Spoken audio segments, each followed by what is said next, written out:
अब हम आपको 11वें स्कंद का अध्याय नंबर 9 सुनाते हैं, जिसमें अवधूत तोपाख्यान कुर्रर से लेकर भृंगी तक 7 गुरुओं की कथा, ये 24 गुरुओं की कथा आपको सुनाई जाए। अवधूत दत्तात्रेय जी ने कहा कि राजन, मनुष्यों को जो वस्तुएं अत्यंत प्रिय लगती हैं उन्हें इकट्ठा करना ही उनके दुख का कारण है। जो बुद्धिमान पुरुष ये बात समझकर अकिंचन भाव से रहता है, शरीर की तो बात ही अलग, मन से भी किसी वस्तु का संग्रह नहीं करता, उसे अनंत सुख स्वरूप परमात्मा की प्राप्ति होती है। एक कुर्रर पक्षी अपनी चोंच में मांस का टुकड़ा लिए हुए था। उस समय दूसरे बलवान पक्षी, जिनके पास मांस नहीं था, उससे छीनने के लिए उसे घेर कर चोंचें मारने लगे। जब कुर्रर पक्षी ने अपनी चोंच से मांस का टुकड़ा फेंक दिया, तभी उसे सुख मिला। मुझे मान या अपमान का कोई ध्यान नहीं है, और घर एवं परिवार वालों की भी जो चिंता होती है वह मुझे नहीं है।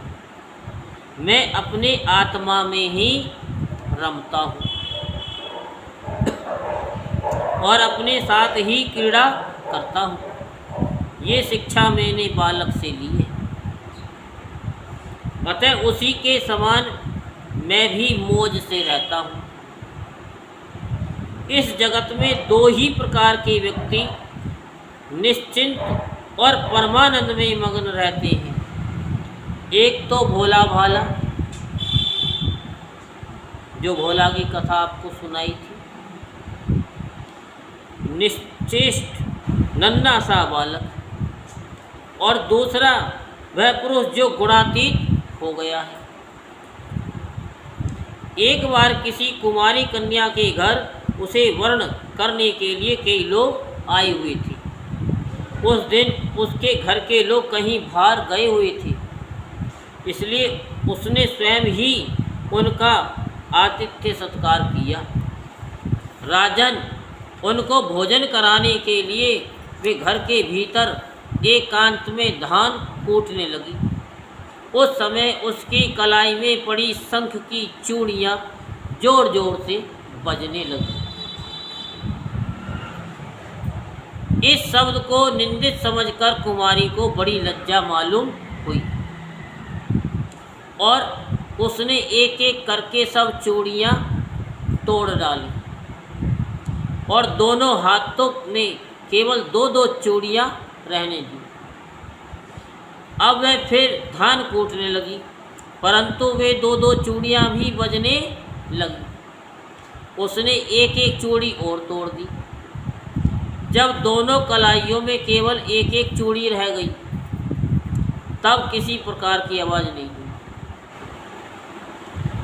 रिपुदमन उस समय लोगों का आचार विचार निरखने परखने के लिए इधर उधर घूमता घामता मैं भी वहाँ पहुँच गया था।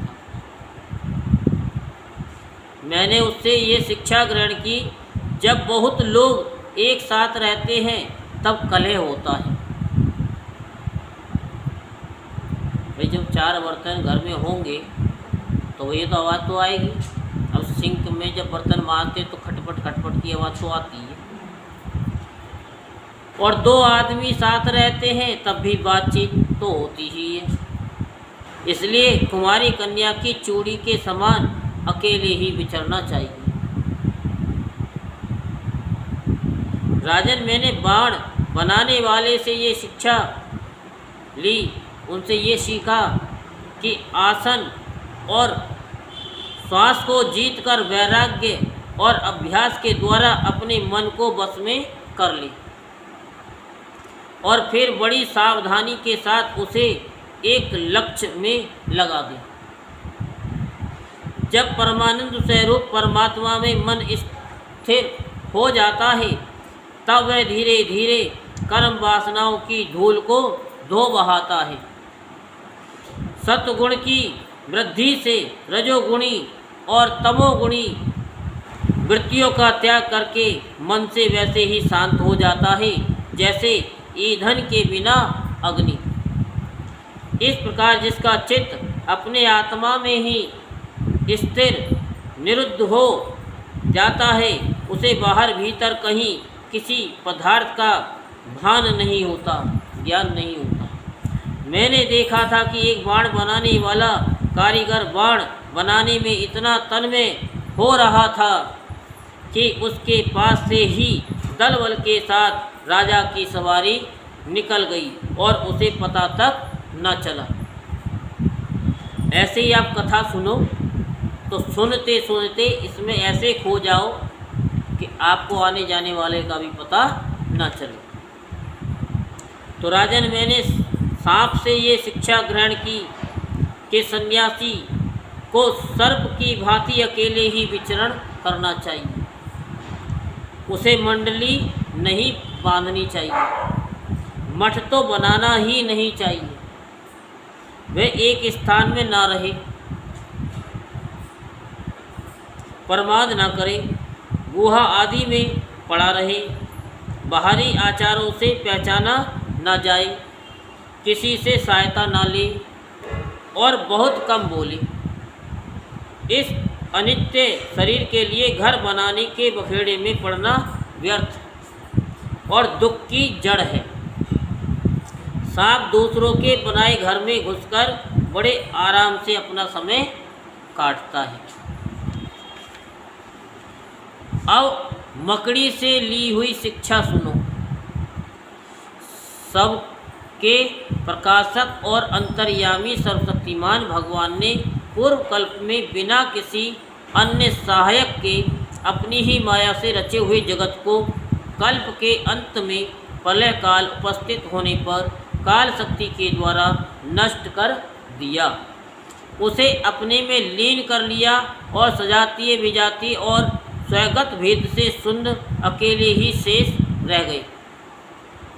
वे सबके अधिष्ठान हैं, सबके आश्रय हैं, परंतु स्वयं अपने आश्रय अपने ही आधार से रहते हैं, उनका कोई दूसरा आधार नहीं है।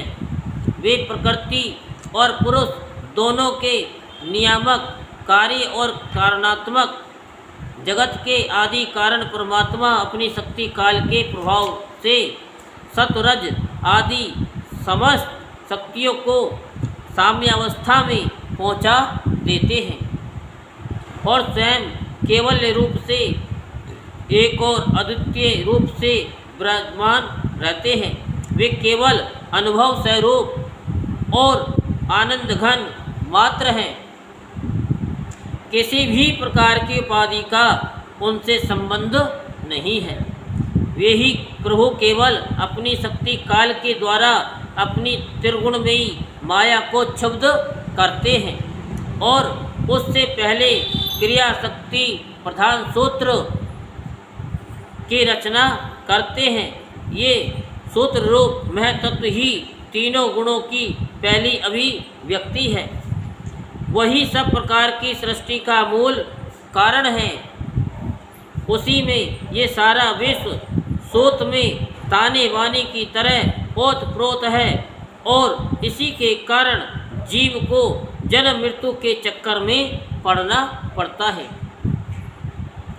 जैसे मकड़ी अपने हृदय से मुंह के द्वारा जाला फैलाती है, उसी में विहार करती है और फिर उसे निगल जाती है, वैसे ही परमेश्वर भी इस जगत को अपने में से उत्पन्न करते हैं, उसमें जीव रूप में विहार करते हैं और फिर उसे अपने में लीन कर लेते हैं। राजन, मैंने भृंगी यानी बिलनी कीड़े से ये शिक्षा ग्रहण की कि यदि प्राणी सने से, द्वेष से अथवा भय से भी जानबूझकर एकाग्र रूप से अपना मन किसी में लगा दे तो उसे उसी वस्तु का स्वरूप प्राप्त हो जाता है। राजन, जैसे भृंगी एक कीड़े को ले जाकर दीवार पर अपने रहने की जगह बंद कर देता है और वह कीड़ा भय से उसी का चिंतन करते करते अपने पहले शरीर का त्याग किए बिना ही उसी शरीर से तद्रुप हो जाता है, बदल जाता है। जब उसी शरीर से चिंतन किए रूप की प्राप्ति हो जाती है तब दूसरे शरीर से तो कहना ही क्या है। इसलिए मनुष्य को अन्य वस्तु का चिंतन न करके केवल परमात्मा का ही चिंतन करना चाहिए। राजन, इस प्रकार मैंने इतने गुरुओं से ये शिक्षाएं ग्रहण की। अब मैंने अपने शरीर से जो कुछ सीखा है वह तुम्हें बताता हूँ, सावधान होकर के सुनो। ये शरीर भी मेरा गुरु ही है, क्योंकि ये मुझे विवेक और वैराग्य की शिक्षा देता है। मरना और जीना तो इसके साथ लगा ही रहता है। इस शरीर को पकड़ रखने का फल यह है कि दुख पर दुख भोगते जाओ, दुख पर दुख भोगते जाओ। यद्यपि इस शरीर से तत्व विचार करने में सहायता मिलती है, तथापि मैं इसे अपना कभी नहीं समझता। सर्वदा यही निश्चय रखता हूँ कि एक दिन इसे सियार कुत्ते खा जाएंगे। इसलिए मैं इससे असंग होकर विचरता हूँ। जीव जिस शरीर का प्रिय करने के लिए ही अनेकों प्रकार की कामनाएं और कर्म करता है तथा स्त्री पुत्र धन दौलत हाथी घोड़े नौकर चाकर घर द्वार और भाई बंधु का विस्तार करते हुए उनके पालन पोषण में लगा रहता है, बड़ी बड़ी कठिनाइयाँ सहकर धन संचय करता है। आयुष्य पूरी होने पर वही शरीर स्वयं तो नष्ट होता ही है, वृक्ष के समान दूसरे शरीर के लिए बीज बोकर उसके लिए भी दुख की व्यवस्था कर जाता है। जैसे बहुत सी सोते अपने एक पति को अपनी अपनी ओर खींचती हैं, वैसे ही जीव एक और स्वादिष्ट पदार्थों की ओर खींचती है तो प्यास दूसरी ओर, जल की और जनेंद्रियाँ एक और स्त्री संभोग की ओर ले जाना चाहती हैं तो त्वचा पेट और कान दूसरी ओर। कोमल स्पर्श भोजन और मधुर शब्द की ओर खींचने लगते हैं, नाक कहीं पर। सुंदर गंध सूंघने के लिए ले जाती है तो चंचल नेत्र कहीं दूसरी और सुंदर रूप देखने के लिए। इस प्रकार कर्मेंद्रियां और ज्ञानेंद्रियां दोनों ही इसे सताती रहती हैं। वैसे तो भगवान ने अपनी अचिंत्य शक्ति माया से वृक्ष और रेंगने वाले जंतु पशु पक्षी डांस और मछली आदि अनेक प्रकार की योनियां रची, परंतु उनसे उन्हें संतोष न हुआ। तब उन्होंने मनुष्य शरीर की सृष्टि की। ये ऐसी बुद्धि से युक्त है जो ब्रह्म का साक्षात कर सकती है। इसकी रचना करके वे बहुत आनंदित हुए। यद्यपि ये मनुष्य शरीर है तो अनित्य ही, मृत्यु सदा इसके पीछे लगी रहती है, परंतु इससे परम पुरुषार्थ की प्राप्ति हो सकती है।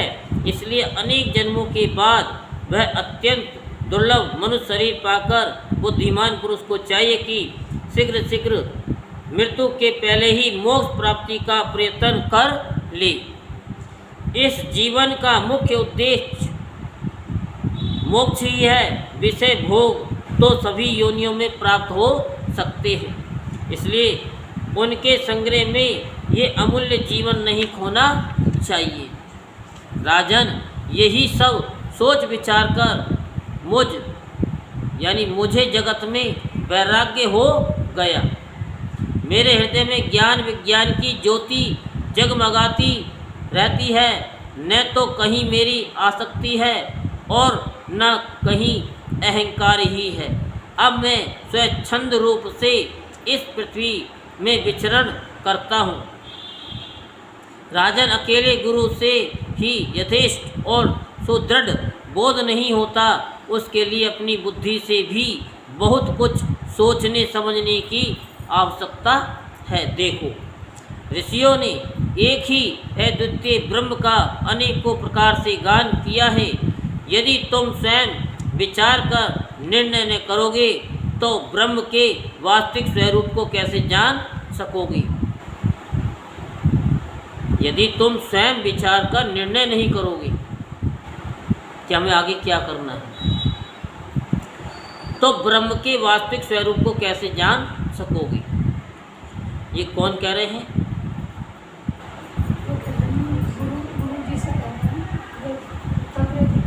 हाँ, दत्तात्रेय जी। भगवान श्री कृष्ण ने कहा, प्यारे उद्धव, गंभीर बुद्धि अवधूत दत्तात्रेय जी ने राजा यदु को इस प्रकार उपदेश किया।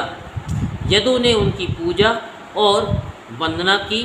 दत्तात्रेय जी उनसे अनुमति लेकर बड़ी प्रसन्नता से इच्छानुसार पधार गए।